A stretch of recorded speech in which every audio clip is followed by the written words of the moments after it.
Rural MLA doctor Bhupath Reddy సమక్షంలో మిట్టపల్లి గ్రామానికి చెందిన పలువురు బీఆర్ఎస్ కు చెందిన నాయకులు కంచేటి గంగాధర్ ఆధ్వర్యంలో కాంగ్రెస్ లో చేరారు. నగరంలో వీధి కుక్కల బెడద పెరిగిపోయింది. చిన్నారులపై దాడి చేయడంతో తల్లిదండ్రులు ఆందోళన చెందుతున్నారు. బోధన్ నియోజకవర్గంలో MLA Sudarshan Reddy Congress party MP అభ్యర్థి జీవన్ రెడ్డిని గెలిపించాలని ఎన్నికల ప్రచారం చేశారు. Rural MLA doctor Bhupath Reddy MP అభ్యర్థి జీవన్ రెడ్డిలు కలిసి రూరల్ మండలంలోని మల్లారం, బోర్గం, మోపాలలో తిరిగి ఎన్నికల ప్రచారం చేశారు. రెంజల్ మండలం కల్యాపూర్ మాజీ సర్పంచ్ మైని మోహన్ బోధన్ ఎమ్మెల్యే సుదర్శన్ రెడ్డి సమక్షంలో కాంగ్రెస్ లో చేరారు.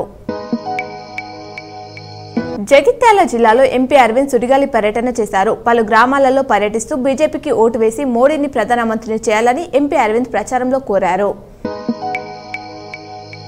గల్ఫ్ బోర్డు నిజాం షుగర్ ఫ్యాక్టరీలను తెరవడంలో రాష్ట్ర ప్రభుత్వం విఫలమైందని ఎంపీ అరవింద్ ఆరోపించారు.